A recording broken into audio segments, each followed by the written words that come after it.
we really need our national policymakers, our leaders, to treat urbanization not just as a city issue, but as a national priority. Because Mhm. cities, if they work properly, are engines of growth, not just for themselves, but for the whole country. And so national strategies really need to be able to support cities with appropriate policies and financing mechanisms and investments to be able to make this happen effectively. Hello and welcome, listeners, to Women Leading Change. Today, we're getting into the pressing issue of Africa's urban expansion and its implications on planning, governance, and financing. Joining me is Astrid Haas. She's a feminist urban economist with extensive experience in research and practice.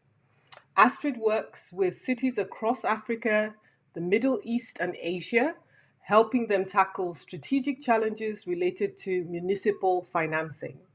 She's a research associate at ODI and holds several academic appointments, including a research associateship at the African Centre for Cities at the University of Cape Town and extraordinary lecturer at the African Tax Institute.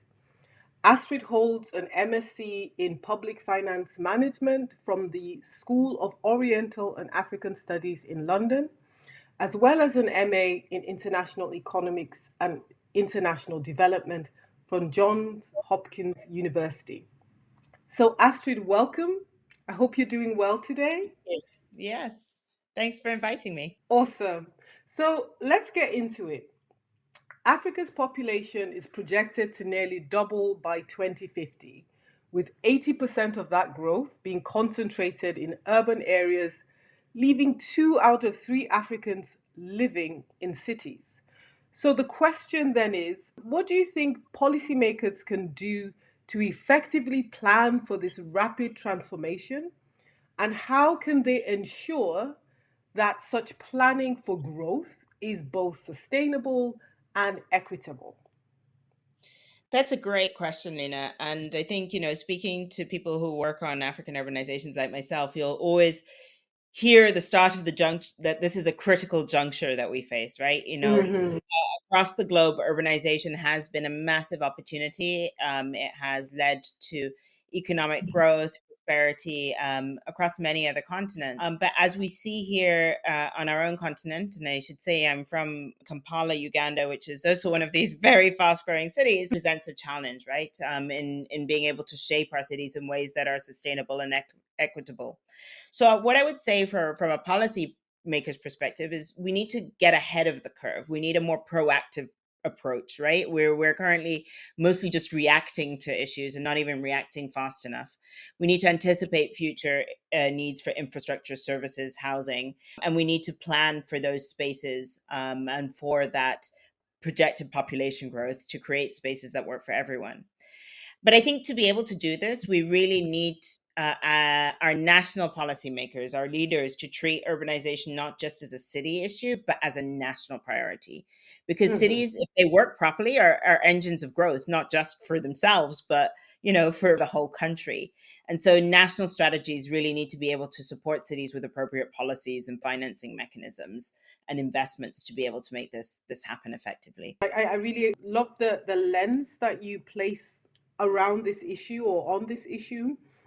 First, the lens of opportunity, but again, highlighting that the realities are that in many respects, policymaking is reactive, is chasing the problem, chasing the challenge, chasing the opportunities rather than being proactive, and the importance of us expanding the way in which we're thinking about urbanization, and particularly, the message for national policymakers to think about not just these as challenges and opportunities for cities, but as national priorities. So having a broader national lens on, the scale of which many African cities and countries are urbanizing. So to a question around, because I think that kind of teases the issue of governance and the opportunities, the challenges and opportunities around governance issues.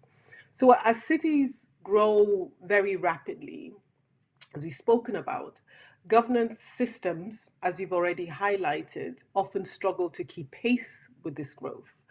And this often leads to some of the challenges that we see in many very big, sprawling cities, informal settlements, and the inadequacy of essential services. So, how can cities improve on governance so they're managing growth more effectively?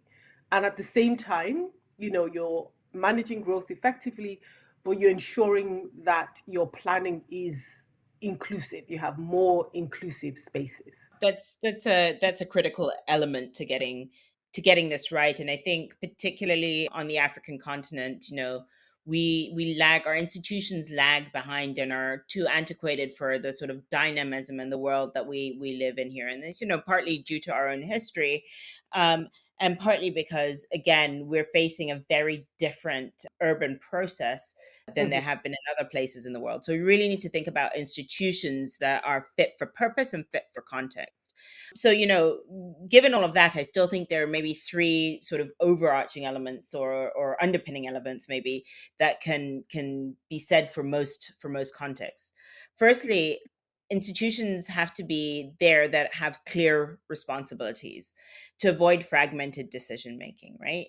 Given how fast some cities are growing and given that urban spaces are interconnected systems, we need to think about decisions that need to be made across a number of dimensions. And so we need the Mm. administrative structures that underpin this, not only from a sectoral perspective, but also from a geographic perspective, right? We need to think about how our spatial footprint looks like and what the appropriate governance system for that spatial footprint is. So maybe think about metropolitan structures. Secondly, and I think this will come as no surprise to many of the listeners, we need to build institutional capacity. Now, one challenge is that often local governments are subsumed under national government, and it's not as prestigious in some ways to be working at local government level.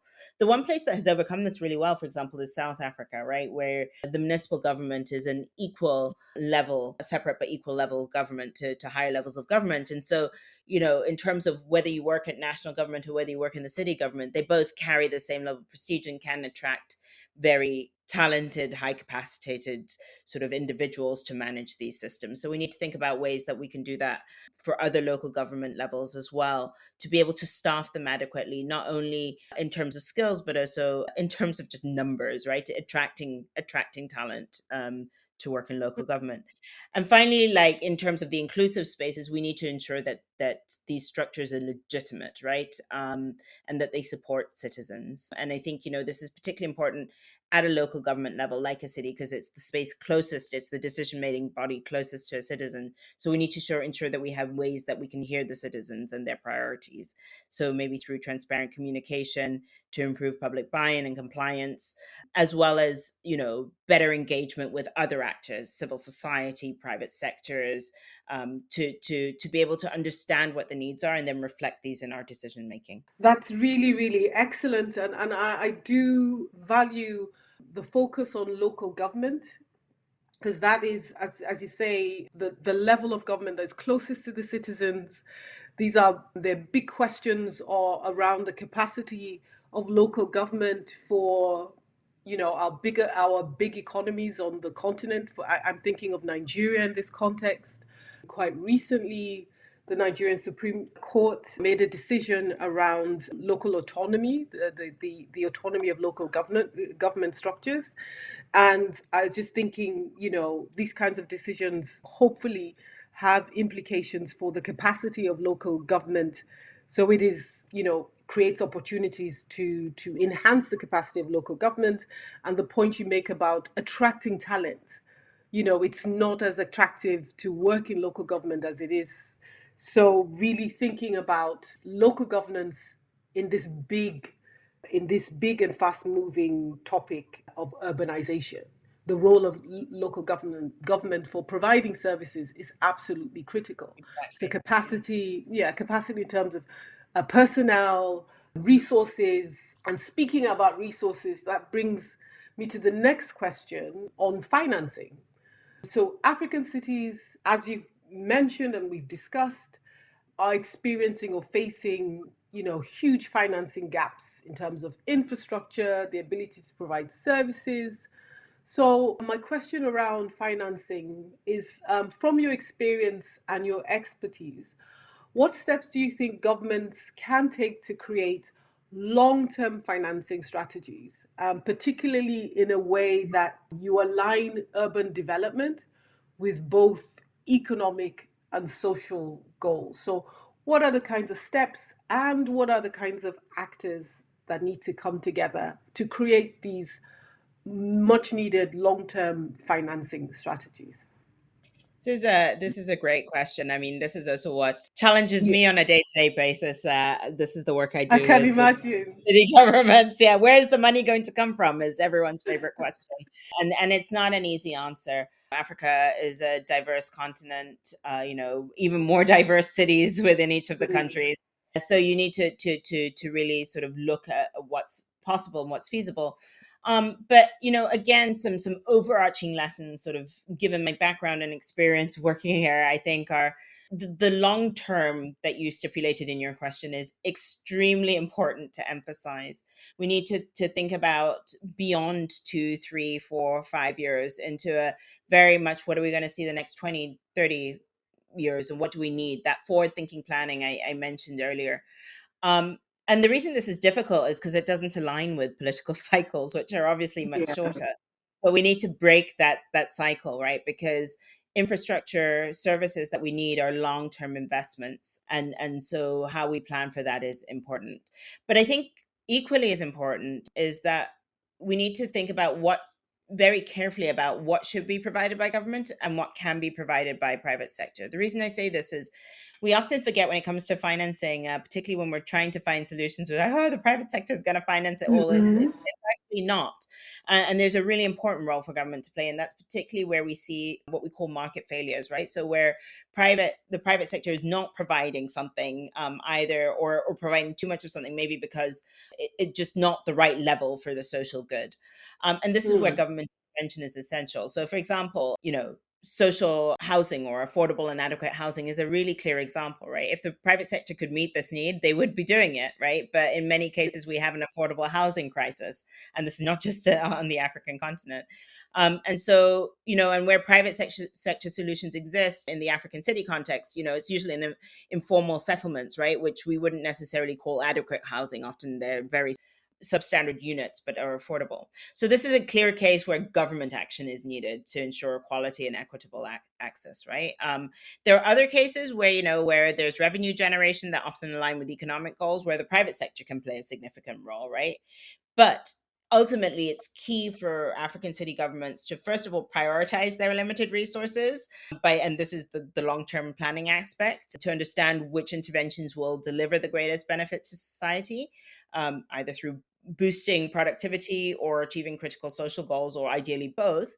And then from that plan, adequately balance the responsibilities between the public and the private sector. That's really, really balancing productivity and social goals, and you know, in in for many African cities and just many African contexts, everything, particularly as there's underinvestment, challenges of underinvestment, low revenues, everything becomes a priority very, very Exactly. quickly. And it's a pertinent point that you make about how long-term thinking, doesn't quite align with, political cycles. So that joined up thinking and projection in the long term is a whole new way of thinking, of changing mental models, shifting, mindsets. Um, there's a big message, a heavy message for policymakers, and particularly those working with policymakers to influence and shift their thinking to go beyond political cycles, that's a critical point. So thank you very much for But making I would that. also say this is where I really have to be humble, because I have a much easier job as an advisor, right? And Mm, it's very easy to say think beyond political cycles, right? When you're not the one taking the responsibility of the decision. So I think for a lot of the incredible policymakers that I work with, or that I have worked with, I'm very grounded in the fact that best practice is sometimes easier said than done. absolutely, absolutely. I want to bring up the issue of data. availability of Yeah. data, access, and usability, and all of that. So, as many African cities have yet to be developed, there's also, the unique opportunity to shape their future. So, getting ahead of the curve, as you said in the beginning.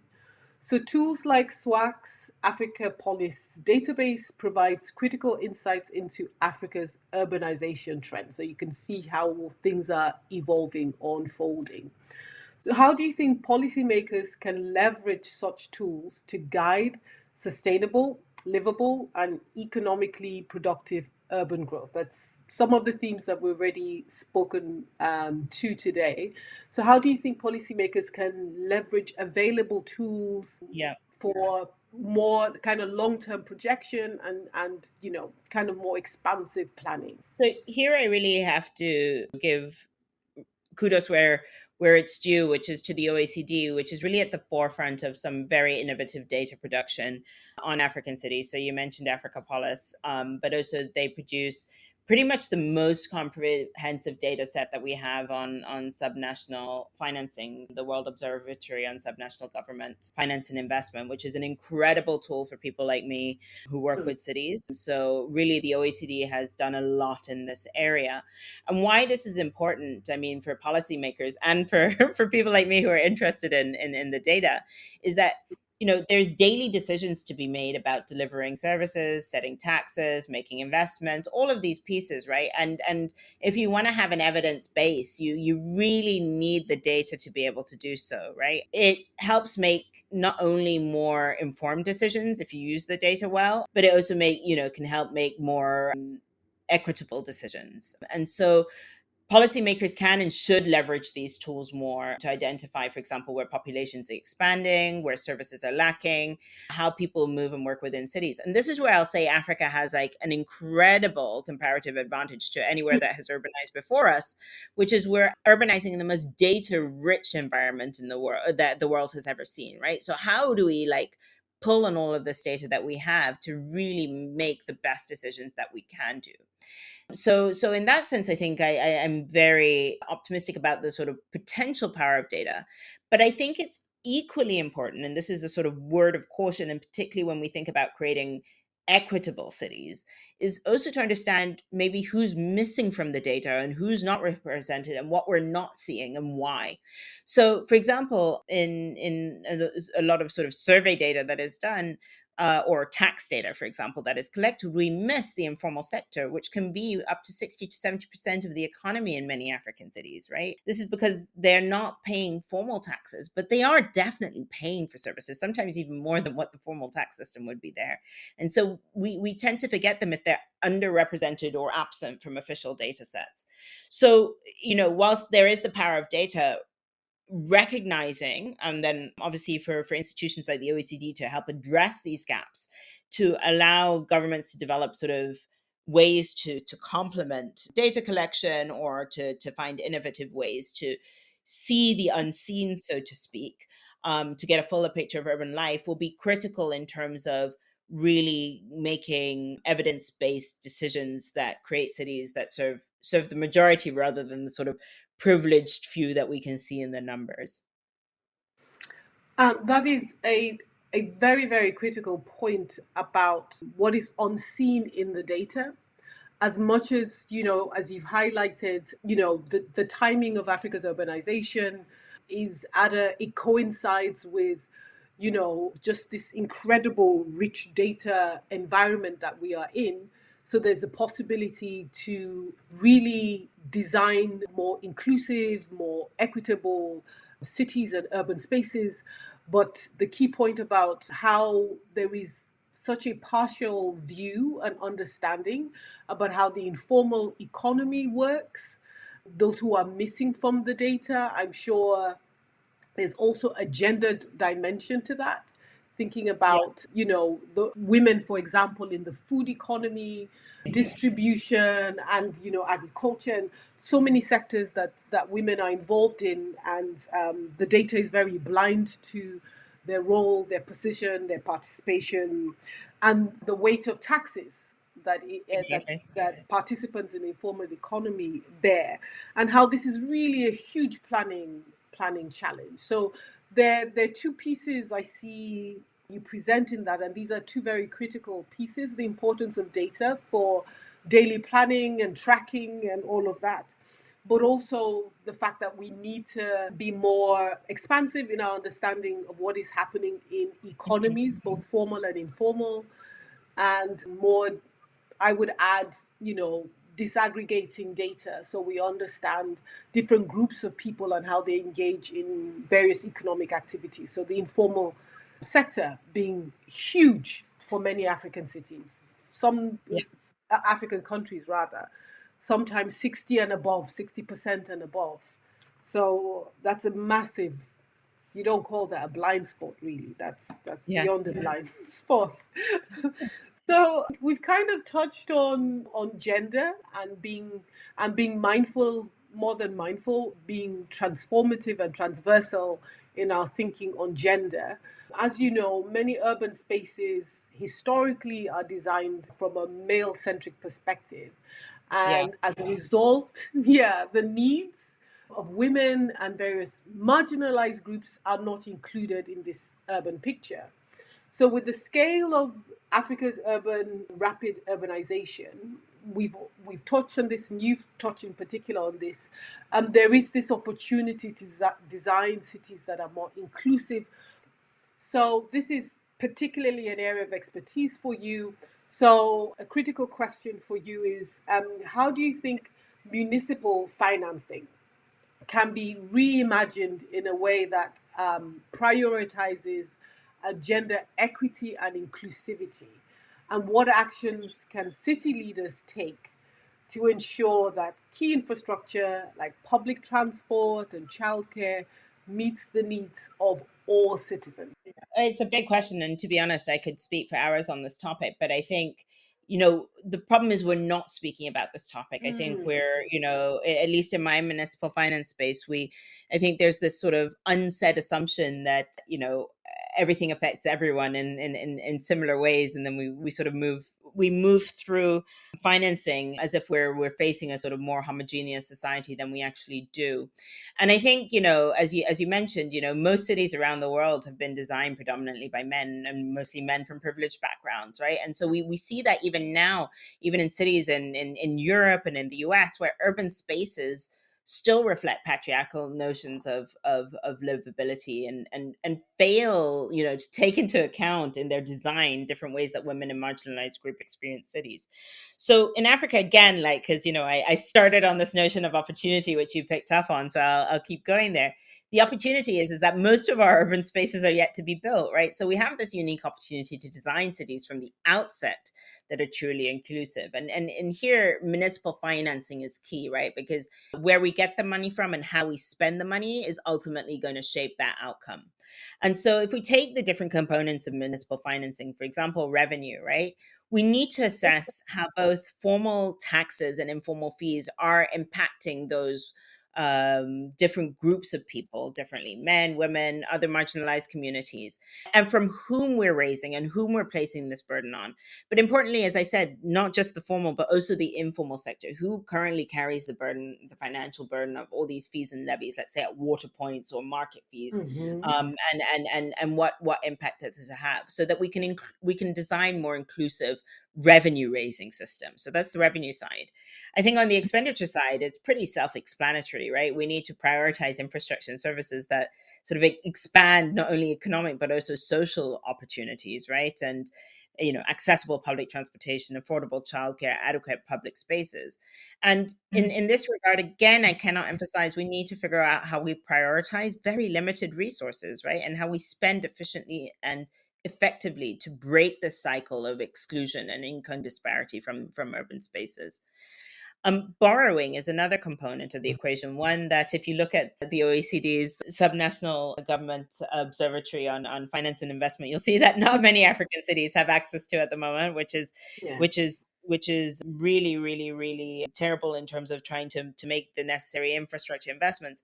But even if they were borrowing, or even if they could borrow, which hopefully we'll be able to unlock some of that in the near future, but borrowing carries with it also long-term responsibilities as a government, right? It's an intergenerational contract because you're taking out money now that now's generation of taxes, but also future generations of taxes will be repaying, right? So if you are going to borrow and you're going to create that debt, you must borrow prudently, ensuring that your investments align with both, current and future priorities. And that's not an easy decision to take Yeah. either, because future generations are not yet voting, right?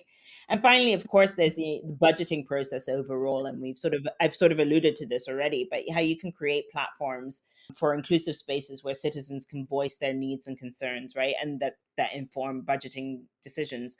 But at the same time, that budgets are transparent and responsive, right? So ultimately, whilst decision makers will need to make decisions, and not and there's always winners and losers from decisions, how these choices were made and what the choices were should be communicated clearly and thoughtfully overall. And I really love how you circle back to the issues of legitimacy and transparency and the importance of communication. And I want to just underscore just how important these kind of political aspects are, these public engagement aspects are, particularly given the challenges of low revenue and a long list of priorities. So I want to wrap up our conversation now, and this is just again another big picture question to close with.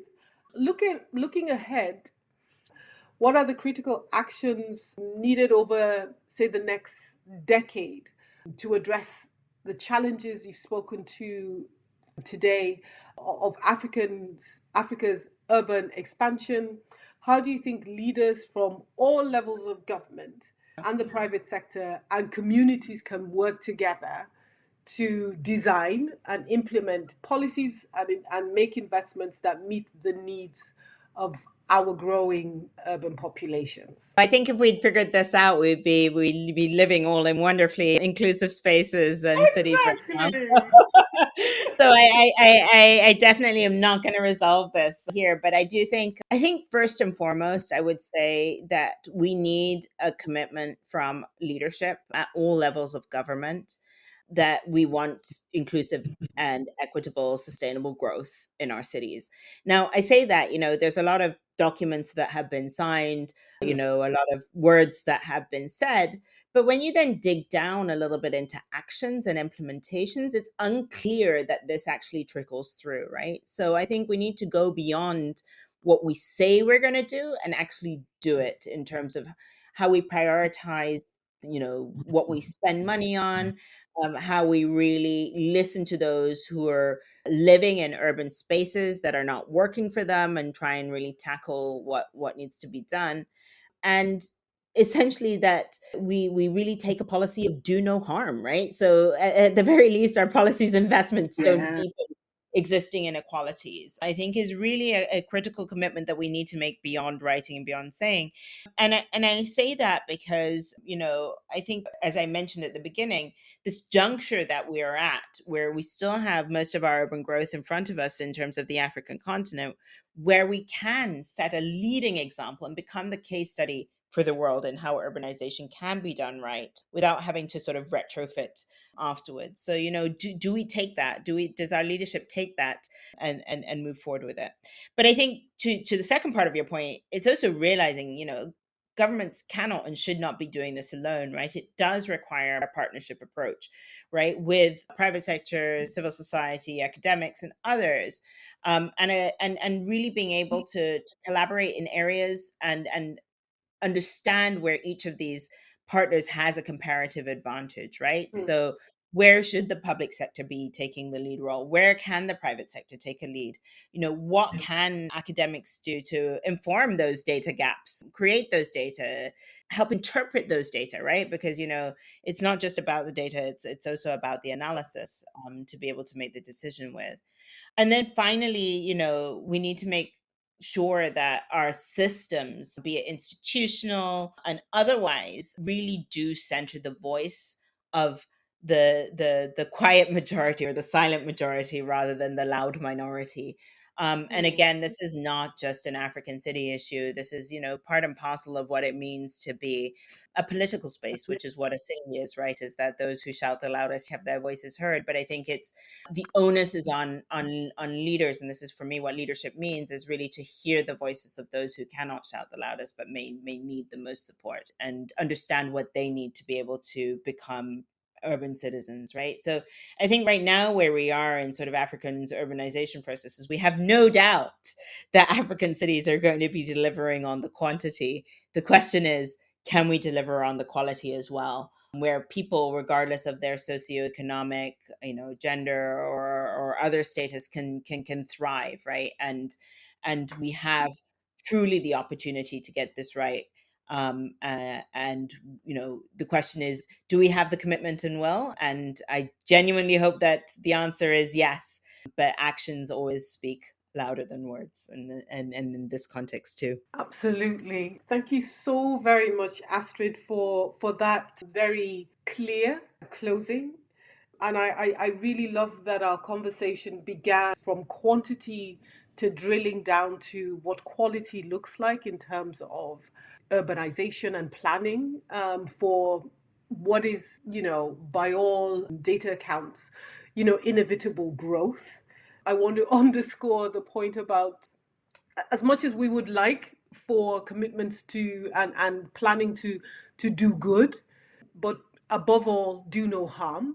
As much as the preferred outcome should be good, particularly common shared good, at the very least, do no harm. And also the importance of a multi-stakeholder approach. Governments can't do this alone, cannot deliver on inclusive, equitable, sustainable cities, urban spaces on their own. Everyone needs to be included in this process. Every sector is vital. And, most importantly, the silent majority, the citizens, the voices of citizens, and is vitally important, to be centered in these systems, in our planning, in how we're thinking about, because ultimately these are the users, inhabitants of cities. And we should also not just have the ghastly stereotype of a male urban dweller, but thinking about women, young people, marginalized minority group members, the like. So really, this has been such an excellent conversation. And this has really, really been very insightful. I think this will be an incredible resource for our listeners. So I'll just end by thanking listeners for joining us on all of the episodes, and today's episode in particular of Women Leading Change. And if you like this episode, check out the other inspiring conversations we've had in this series. And let us know your thoughts and who you'd like to hear from next by leaving a comment. For more, visit oecd.org/SWAC. That's oecd.org/SWAC. So till next time, it's goodbye.